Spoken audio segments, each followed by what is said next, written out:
Hello, book nerds. How are you doing on this fine day? Welcome back to In Between the Lines. If you're new here, hello, my name is Noah.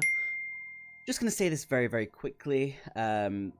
Obviously, I'm so sorry it's been so long since I promised I would upload this review. As some people may know, I was locked out of my original YouTube account, and no matter what I did and said, I could not get back into it, and I didn't get much help from the customer service, so we had to start a whole new one, which is why we're here now. I want to say a massive thank you to many people from the booktube community. I appreciate all the help and support that you've given. But let's just delve into it. So what we're going to be talking about is Nightshift by Victoria Hancox. This is the first time I've read one of their books and going to review it. We're just going to dive straight into it.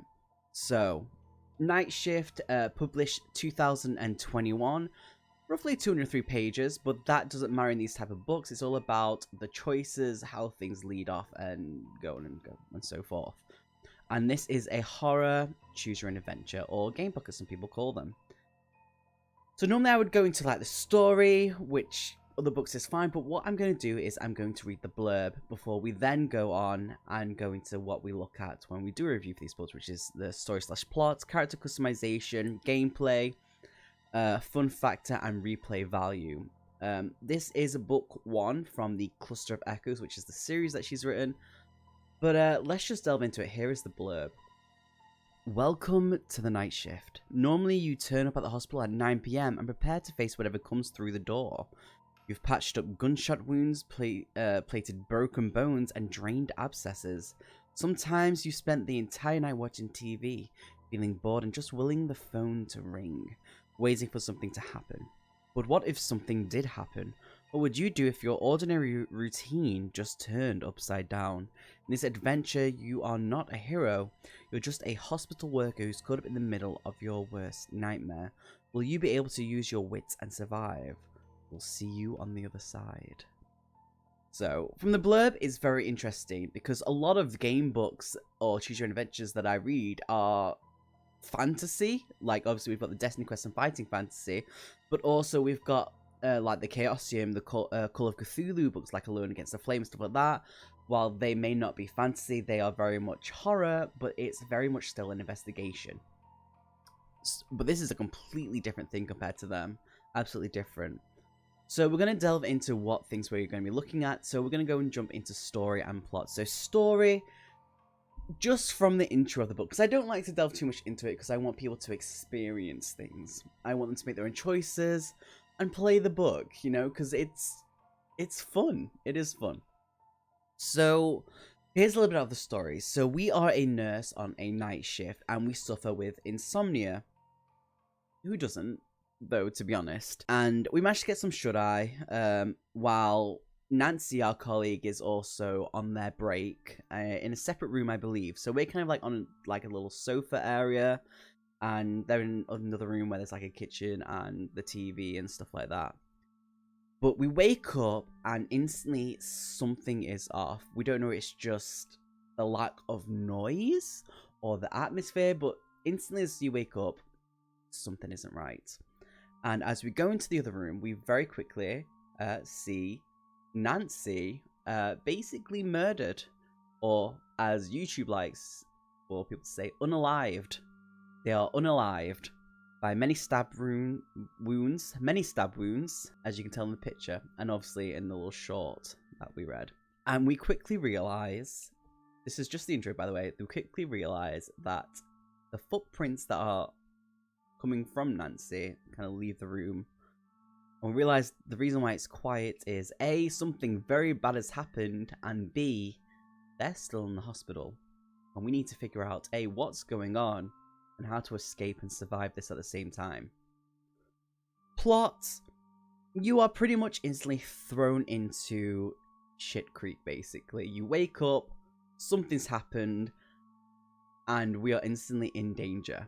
The way that it goes from the start to as you explore and try to learn what's going on, it's very smooth, and I like that.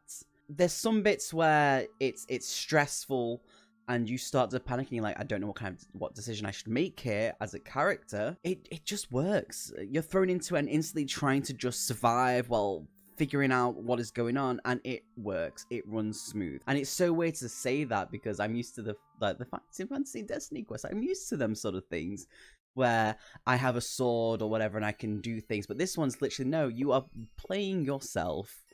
So character customization is difficult because, as I keep saying, like with Destiny quests and Fighting Fantasy and all the other type of like the Call of Cthulhu, Alone Against, the blah blah blah, because there's many versions of them, you have character customization. In this, there is no character customization. You are playing yourself. You are a human being. You are at work.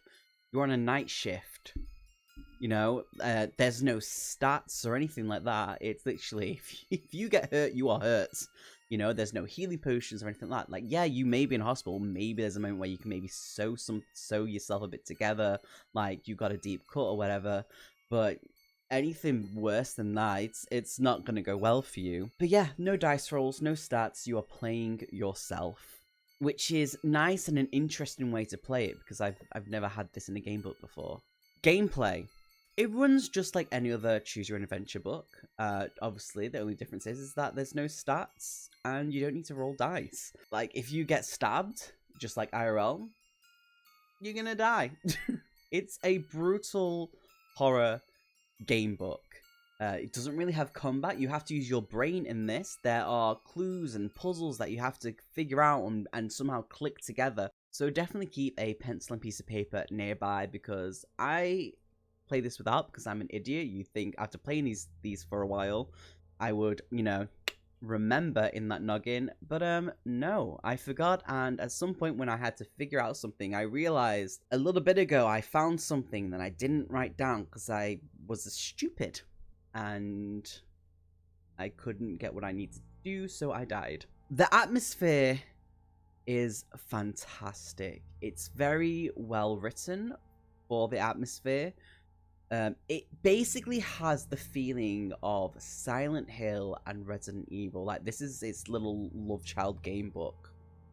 And I love that so much. Fun factor. So, of course, this is a fun book to read. But the only thing I would say is this for a beginner?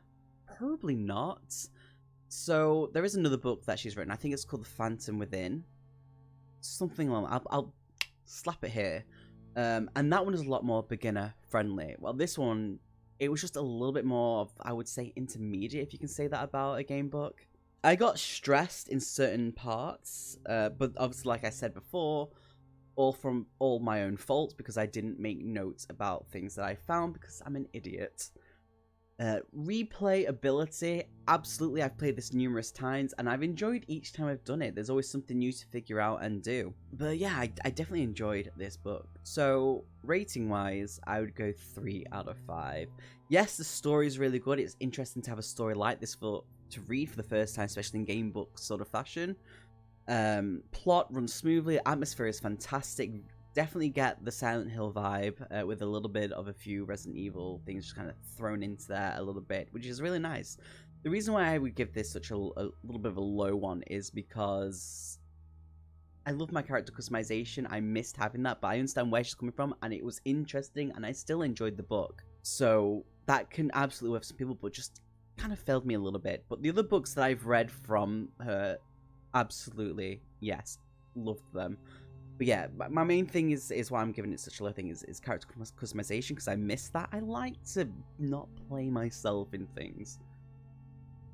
Maybe I should word things a little bit different. There's some bits where I got stressed out on, and obviously, like I said, it's my own fault. It's very much like, this is a clue, and it was kind of like, this is a clue, and I was just like, cool, continuing on, because it didn't click for me. I don't know why. The main thing is that I wouldn't say this is a beginner one. The other books that she's written, absolutely yes, but this one's just a little bit more brutal compared to the others. So I would say play some of the other books, absolutely. Probably the Phantom one first, and then go into this one before you do.